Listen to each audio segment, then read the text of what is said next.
Hi, this is Julie from One More Page. This is my first September review in 2014. I'll be reviewing All-Star Superman Volume 1 by Grant Morrison and Frank Quitely. Oddly enough, the last video I did was a to-be-read list for September, what I'd like to read, and this wasn't on the list. But what happened is my husband is heavily into graphic novels and comic books, and it seems like in our house, every nook and cranny, I'll open a drawer or go put a towel away and I'll find a graphic novel. So I just kind of stumble across them all the time, and I saw this one, and he said it's really good, and so I just read it. And here's what I think. The first thing I'll say about this volume, Superman Volume 1, is that there's something for everyone. In terms of the characters that appear, you've got everyone from Lois to Lana, his parents, Lex, Jimmy Olsen. You've got Samson, Atlas. There's so many characters that appear, multiple different villains, but still an overarching story that's happening that's quite unique and fascinating. The story kind of builds on this idea that Lex has set it up where Superman has been exposed to the sun, and during his exposure to the sun, he has gone into cellular overload. And what it means is that his powers are amping up, so he's getting more powerful and more thoughtful, but it's only going to be fleeting, and it means his destruction is inevitable. And the idea is that his powers are going to get really strong, and then he'll be deconstructing. It's kind of like a Flowers for Algernon kind of Superman vibe, but it's nice to have that kind of overarching idea that so as his powers grow and he starts to kind of get into more inventions and to see the world and to get kind of a more grasp on things and be able to do more with his powers, you know that it's fleeting, and so it's kind of exciting and interesting. The other thing I really liked about this book is that Superman's Fortress of Solitude has a whole new vibe. It's completely different than any Fortress of Solitude I've ever seen in a movie or Superman before. And I don't read or watch a ton, so I'm not too aware, but this fortress was kind of like a place where he was collecting all of his finds through space and over time.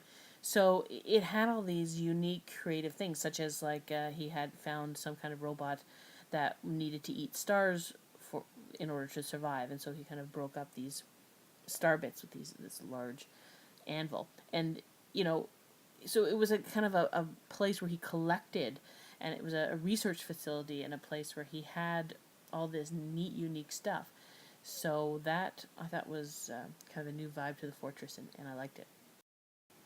The other thing that was cool about this book that I liked is it seemed like every page that I turned there was either a new alien race, another person coming through time to visit, or another piece of technology that was unique and creative.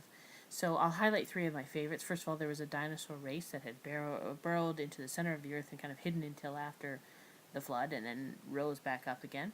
So that was kind of cool. There was these people, I call them the eye people, I can't remember what they were, but they could only communicate through their eyes by looking at you, but then that could also blind you because they were more advanced than we are.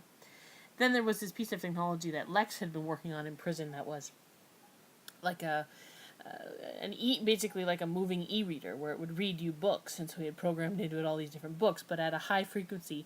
Melville's books could also drill through concrete, and so it was actually kind of an escape mechanism.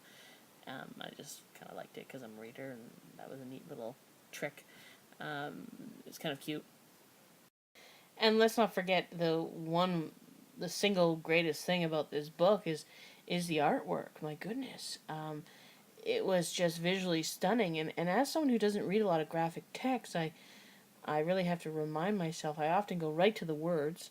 Most people ignore the words and go look for the pictures. I ignore the pictures and go to try to find the words because I'm most used to reading just mainly text. But I really had to slow down, especially this one, because the artwork was really so beautiful and so intricate, and so it's something I appreciate with graphic novels, and this was one of the best I've ever seen. So those are a bunch of the things, and there's tons more that I thought was really cool about this book. I want to talk a little bit about one of the things that irked me, and it's not that it was that terrible. It's just I thought it was a bit funny, and I kind of was taken aback at the moment it happened. And calling it Lois and her one question. So there's a moment in the book. Lois Lane appears quite early on in the book, quite a bit, and some interesting, cool stuff happens with her, including being able to have kind of superhero powers for one day. So that I enjoyed, but there's a point in the book where she is given the opportunity to ask any one question, kind of like in a genie in the bottle kind of vibe. And so she has any question she can ask, she can get the answer to. And if you don't want to know the question, stop the video right now. And this is the last thing I'm going to say, anyways. But anyways, the one question she asks: will Superman and I marry and have children? And I was just like, come on. That's the one question? You have any question in the world you're going to ask? Seemed a little shallow to me. So I don't think if I had any one question that could be answered, I don't know if that's what I would ask. So I just thought that could have packed a bigger punch. So anyways, that's my thoughts on Superman Volume 1. I'm definitely going to read Volume 2 now. And thanks for listening. Cheers.